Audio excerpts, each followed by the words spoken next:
Hi friends, welcome back to Vijis School Cooking. எல்லாரும் எப்படி இருக்கீங்க? சேஃபாக இருக்கீங்களா? இன்றைக்கி நம்ம சேனலில் ரொம்ப டேஸ்ட்டான ஒரு ஸ்வீட் ரெசிபி தாங்க பார்க்க போகிறோம். ரொம்பவே சிம்பிளாக ஜஸ்ட் ஒரு 3 இன்க்ரீடியன்ட்ஸ் வச்சு வீட்லேயே எப்படி குயிக்காக இதை ரெடி பண்ணலான்னு பார்க்கலாம். இது வெளியே பார்த்திங்கன்னா க்ரன்ச்சியாகவும் உள்ளே ஜூஸியாகவும் இருக்கும். வேறு லெவல் டேஸ்ட்டாக இருக்கும். ஸோ வாங்க இந்த ஸ்வீட் ரெசிபி எப்படி செய்யலான்னு வீடியோக்குள்ளே போய் பார்க்கலாம். நீங்கள் இப்போ தான் நம்ம சேனலை புதுசாக பார்க்குறீங்கன்னா வீடியோ ஸ்கிப் பண்ணாமல் பாருங்கள். பிடிச்சிருந்தா நம்ம சேனலை சப்ஸ்கிரைப் பண்ணிக்கோங்க. இப்போது இந்த ஸ்வீட் ரெசிபிக்கு முதல்ல ஒரு மிக்சிங் பவுல் எடுத்துக்கோங்க. அதில் நான் 1 கப் அளவுக்கு மைதா மாவு எடுத்திருக்கேன். இதே ஸ்வீட்டை நீங்கள் கோதுமை மாவில் கூட செய்யலாம். ரொம்பவே டேஸ்ட்டாக தான் இருக்கும். கூடவே ஒரு 1/4 ஸ்பூன் அளவுக்கு உப்பு சேர்த்துக்கலாம். ஒரு 3 கரண்டி அளவுக்கு உருக்குன நெய்யை சேர்த்துக்கோங்க. நல்லா சூடாக உருக்கி சூடாகவே இதில் சேர்த்துக்கோங்க. அப்போ தான் நம்மளுக்கு மாவு சாஃப்டாக கிடைக்கும். நீங்கள் மாவை ஊற வைக்கணும்னு அவசியம் இல்லை. இப்போது ஒரு 3 கரண்டி நெய் சேர்த்தாச்சு. இப்போ நாம் இதை முதல்ல கலந்து கொடுத்துக்கலாம்.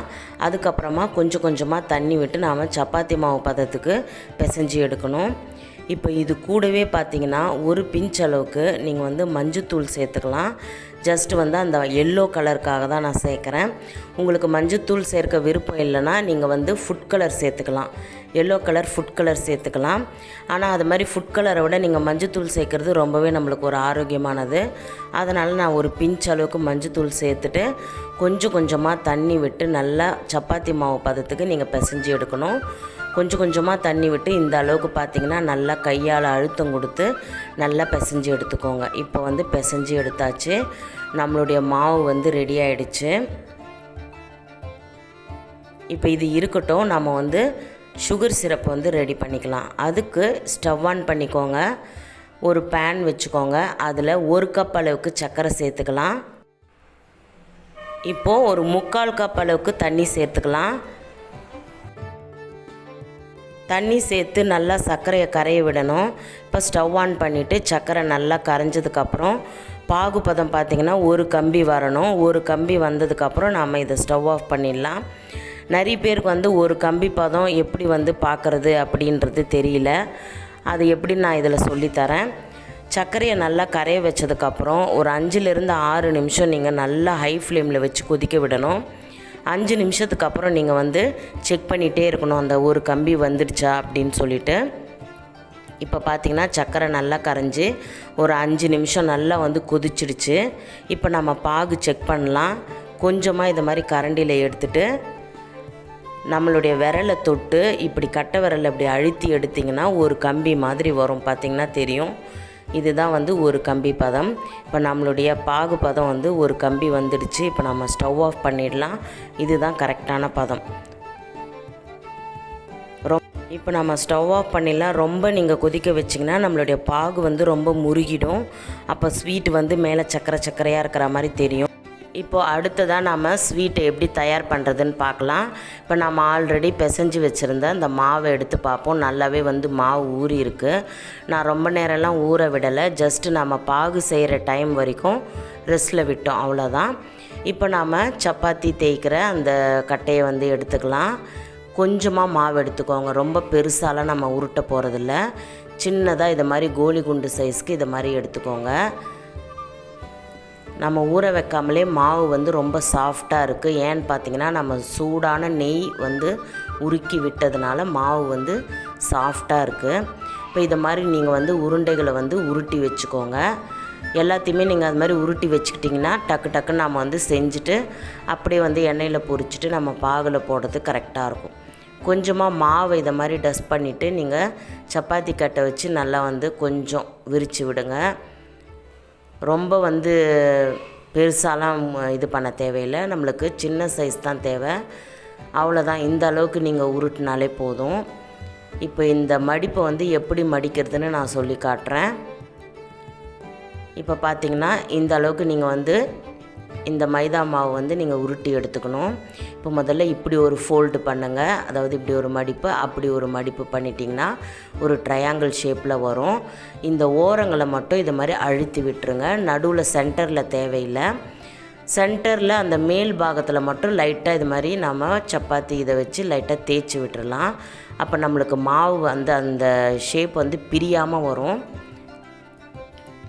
ஆனால் அடியில் மட்டும் அந்த லேயராக இருக்கிறது அப்படியே இருக்கட்டும். இப்போ இதே மாதிரி நீங்கள் எல்லாத்தையுமே முதல்ல செஞ்சு வச்சுக்கோங்க. அப்போ தான் நம்ம எண்ணெயில் பொரிச்சிட்டு சக்கரை பாகில் போட்டு எடுக்கிறதுக்கு கரெக்டாக இருக்கும். இப்போ நான் இன்னொன்று மடித்து காட்டுறேன். முதல்ல இப்படி ஒரு மடிப்பு, அப்படி ஒரு மடிப்பு. இந்த ஓரங்களை இதை மாதிரி நல்லா அழுத்தி விட்டுட்டு மேலே இருக்கிற இடத்த நீங்கள் வந்து தேய்ச்சி விட்டுக்கணும்.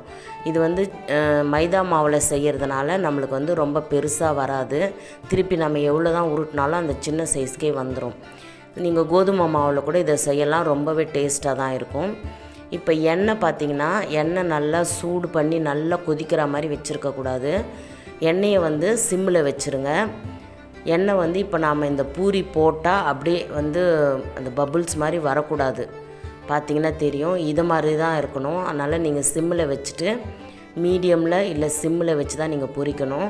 ரொம்ப எண்ணெய் வந்து ரொம்ப ஹீட்டாக இருக்கும்போது நம்ம பூரிக்கெல்லாம் போடும்போது பபுள்ஸாக வரும் பாருங்கள். அது மாதிரி வந்துடுச்சுன்னா நம்மளுக்கு இந்த ஸ்வீட்டு மேலெல்லாம் அப்படியே பொரியாக இருக்கும், நல்லா இருக்காது பார்க்குறதுக்கு.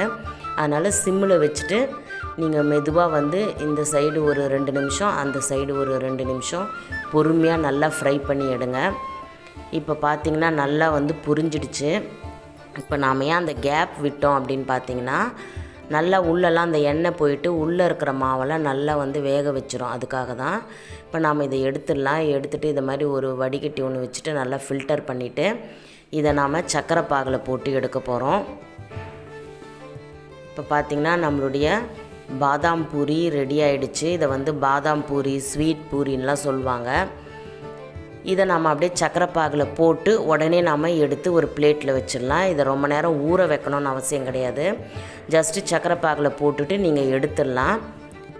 இப்போ நம்ம அடுத்த பேட்ச் வந்து பொரித்து எடுக்கிற வரைக்கும் இது சக்கரை பாகில் இருக்கட்டும். அடுத்தது பொரிச்சிட்டு இதில் போடும்போது அதை நம்ம எடுத்துடலாம். இப்போ நான் அடுத்த பேட்ச் பொரிக்கிறேன். அதே மாதிரி நல்லா வந்து இந்த சைடு 2 நிமிஷம், அந்த சைடு 2 நிமிஷம் நீங்கள் வந்து நல்லா பொரிய விட்டுட்டு நல்லா வந்து இப்போ பார்த்திங்கன்னா இது வந்து அதுக்குள்ளே ஊறிடுச்சு. இப்போ இதை நாம் எடுத்து ஒரு பிளேட்டில் வச்சுட்டு அடுத்த செட்டு அதில் நாம் போட்டுடலாம். இந்த சக்கரை பாகு இந்த மாவுக்கு கரெக்டாக இருக்கும். நல்ல ரேஷியோ நீங்கள் கரெக்டாக அளந்துக்கோங்க.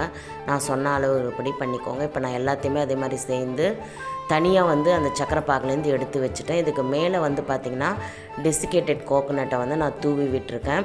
நீங்கள் அந்த தேங்காய் துருவலுக்கு பதில் பாதாம், பிஸ்தா இது மாதிரி பவுடர் பண்ணிவிட்டு நட்ஸை கூட நீங்கள் தூவி சாப்பிட்லாம். ரொம்ப டேஸ்ட்டாக இருக்கும். ரொம்ப சிம்பிளான ஒரு ஸ்வீட் இது. ஓகே ஃப்ரெண்ட்ஸ், இந்த ஸ்வீட் ரெசிபி கண்டிப்பாக உங்களுக்கு பிடிச்சிருக்குன்னு நினைக்கிறேன். குழந்தைங்க ஸ்வீட் கேட்டாங்கன்னா டக்குன்னு இந்த ஸ்வீட்டை நீங்கள் செஞ்சு கொடுக்கலாம். இந்த வீடியோ பிடிச்சிருக்குன்னு நினைக்கிறேன். இதுக்கு ஒரு லைக் பண்ணுங்கள், உங்கள் ஃப்ரெண்ட்ஸ் ரிலேட்டிவ்ஸ்க்கு ஷேர் பண்ணுங்கள். அண்ட் மறக்காமல் நம்ம சேனலை சப்ஸ்கிரைப் பண்ணி பெல் ஐக்கானை ஆலில் செட் பண்ணிக்கோங்க. நம்ம சேனலில் நிறைய ஸ்வீட் ரெசிபிஸ் இருக்குது, ப்ளேலிஸ்ட்டில் செக் பண்ணுங்கள். நான் டிஸ்கிரிப்ஷனில் லிங்க்கை கொடுக்குறேன், எண்டிலையும் தரேன், செக் பண்ணி பாருங்கள். நெக்ஸ்ட் ஒரு இன்ட்ரெஸ்டிங்கான வீடியோவில் சந்திக்கலாம். Until then, it's bye from Vijis. Thanks for watching.